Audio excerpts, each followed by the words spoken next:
There is a single set of numbers that by looking at them at a glance, you can easily see if you're on track to hit your sales targets and actually know what you need to change or what you need to optimize in order to get your monthly, weekly, or yearly business goals. There are two things that I believe that only once you start to book calls and close deals, you start to notice how important in retrospective they were. The first one was just using a CRM. Like, I know that I sound like a broken record if you've been watching the last videos, but keeping track of leads in a CRM is one of the most important yet neglected things. And second thing is actually keeping track of your business numbers. And by the way, I'm not only talking about how many calls were booked or how many deals were closed, which of course is a given that you're keeping track of them, but most importantly, what are the daily actions that you can focus on and that you're effectively executing that are going to hit your quota and your sales goals. Now, before we hop to the computer, I just wanted to let you guys know that you can get the document using the link in the description or in the pinned comment.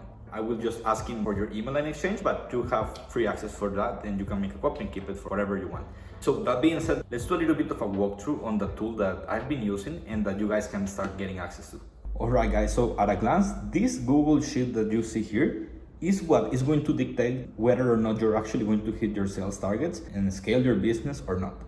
I know that this sounds like an overpromise, but honestly, bear with me for this video because this is hands down the most impactful thing that you could ever start doing when it comes to your sales outreach, business numbers, and most importantly, your daily actions. I will explain everything in detail in a second, but let's go with the notes first of all. The first thing that I want to let you guys know is that feel free to add monthly goals to go after them. And the main reason why I decided to have the monthly goals here to the right of the tracker is that you are going to every single day, of course, log in and update the tracker. And the fact that you're over here looking at your goals and everything is going to help you be on pace and notice what you need to be changing in order to get those goals. So for example, you could say, make 15K cash collected this month. Let's say that that's your first goal. The second goal can be, let's say, appointments and related. So it could be like book 50 sales calls during this month. Say that this is December.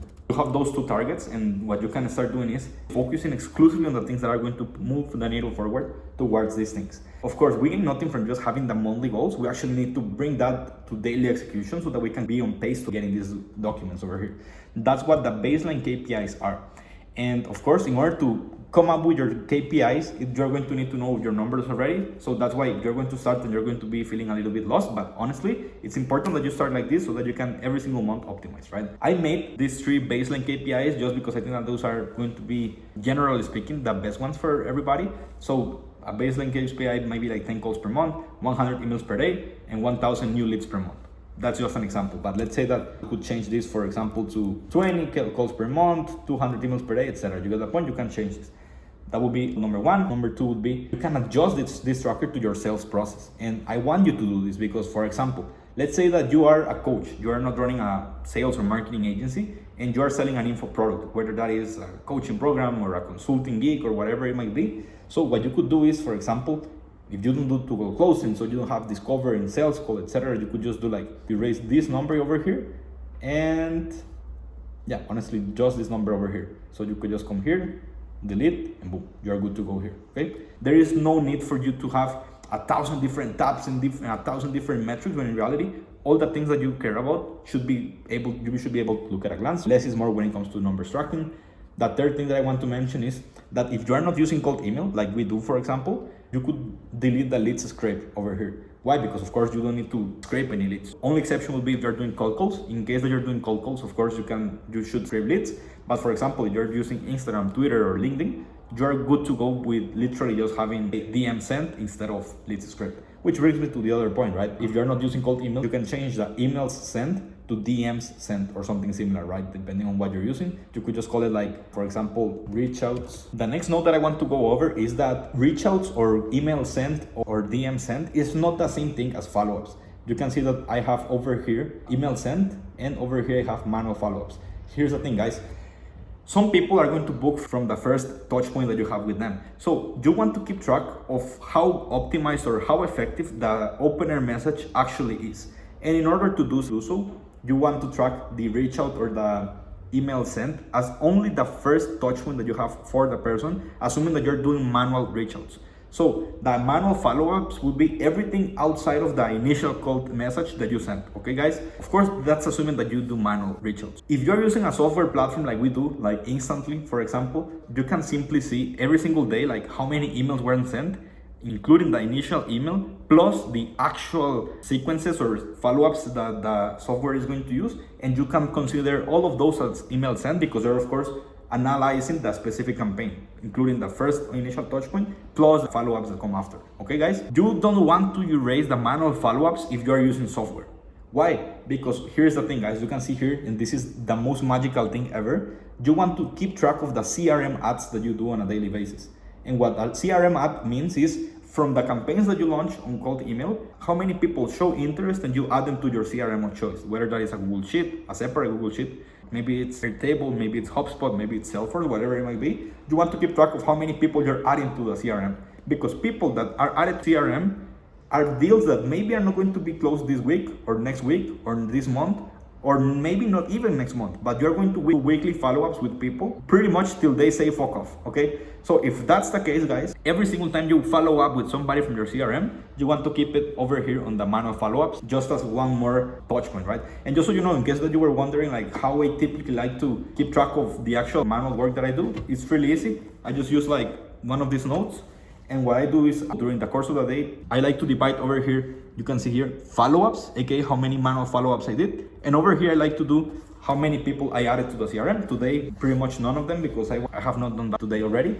So that's something that you want to do daily. And at the end of the day, you log into this shit and you update it. The next thing is that I highly suggest using color for daily accountability. So for example, if you didn't hit your targets on email sent or DM sent for whatever reason, you want to color that as red, because that's just, again, another layer of accountability. Aside from that, it's imperative that you review this spreadsheet on a daily basis. You want to do it, of course, like maybe at the beginning of the day, if you have a team, so that you can see what's happening, what's in the making, etc.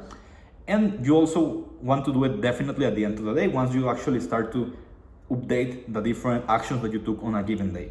How many calls were booked, how many deals were closed, how many emails were sent, etc. You also want to do this weekly and monthly to actually hit sales targets, okay?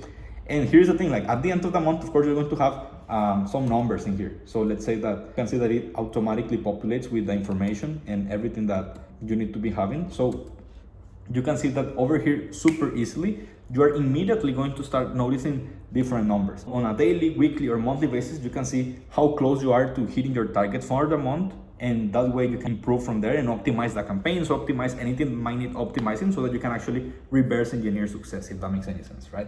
Last but not least, before we actually go into how to use the spreadsheet, it's crucial to keep track of your reach outs and CRM ads.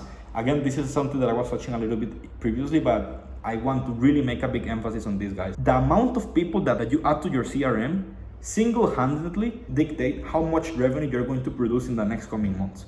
And the more people you add to the CRM, the more people you're going to be needing to do manual follow-ups. Maybe you want to do LinkedIn outreach. You can on top of your cold emails, you might do cold calls, you might do Instagram, whatever it might be. But guys, the amount of deals in the making inside of your CRM is the single most important factor when it comes to having predictable revenue. That being said, guys, let's hop now to the next part of the equation so that you can see how this works. Every single month, you just want to make a copy of this template and add the name month. So for example, right now we are in December. What you should do is simply duplicate this. You can call this, I don't know, deck.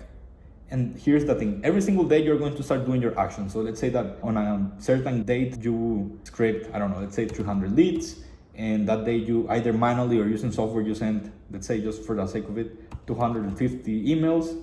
Some people started to respond, but of course you don't want to add everybody to the CRM. You want to add the positive replies, people that showed interest. So let's say that out of those 250, 50 showed interest. On top of that, you did 40 follow-ups. And from all of these efforts, you ended up booking, let's say, 7 calls. Out of those 7 calls, of course, we keep track of discovery and sales calls, because on the first one, we basically want to qualify. And we care not much on the discovery calls book, but on the sales calls book. So let's say that out of these 7 calls, 7 were actually sales calls. Now, you can start noticing that there are going to be some numbers over here. Here's where things start to get super valuable, guys. Because this number over here, email to call percentage, or for example, you could change this to message to call percentage or whatever it might be, means how many messages or how many emails you need to send in order to book calls.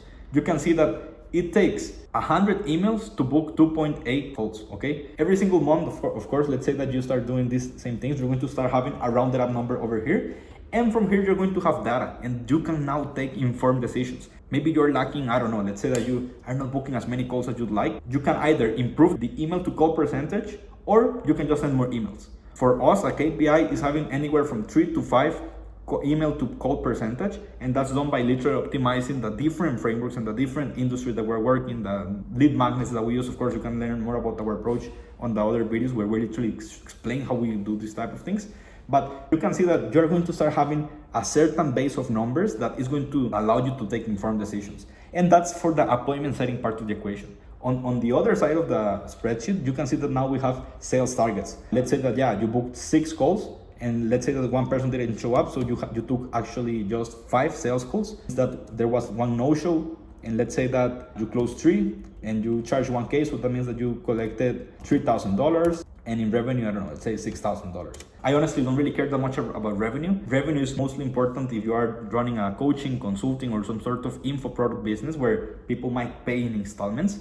For people that run agencies, typically revenue and profit is pretty much the same, unless you're charging, like, I don't know, you're dividing your payments in installments or whatever it might be, but you just care about cash in the bank. So yeah, that's just a number. But here's the thing, guys, you're going to start having really important information, like how much is your no-show rate. So let's say that in this case, because you actually booked 6 calls and only took 5, there is a 16.67% no-show rate, and you have a closing rate of 60%. Now, over here at the end of the month, you can simply come and be like, okay, so this month you can see here that the goals were booking 50 calls and we only booked, let's say, 6. That means that we didn't hit the targets over here. So for the next month, you can immediately go like, okay, I need to improve the amount of calls that I'm booking. Am I going to do it by improving the emails or by improving the percentages and conversions? So you can see, guys, this is beautiful because this is what is going to allow you to scale, what is going to allow you to take informed decisions, and what is going to allow you to keep track of the daily workflows and execution once you have a sales team in place. I hope that you found this video helpful. If you want access to this document, you can get it with the link in the description or with the pinned comment. That being said, guys, I will be launching a free course inside of my private Facebook group community. And guys, my goal with that course is going to be to allow you guys to start your own agency or your own coaching or consulting business or some sort of info product business completely for free. So that once you are in a position to scale, you have a proven offer, you have fulfillment systems in place, you can inject salespeople into your team so that you start having more calls and that you can scale to the moon. And because of that reason, guys, I want to help as many people as I can so that we can ultimately help you with the scaling part, okay? If you like this video, guys, it means the world to me. If you can like the video, if you can comment the video, subscribe to the channel if you're liking this. So yeah, guys, see you guys in the next one. Bye-bye.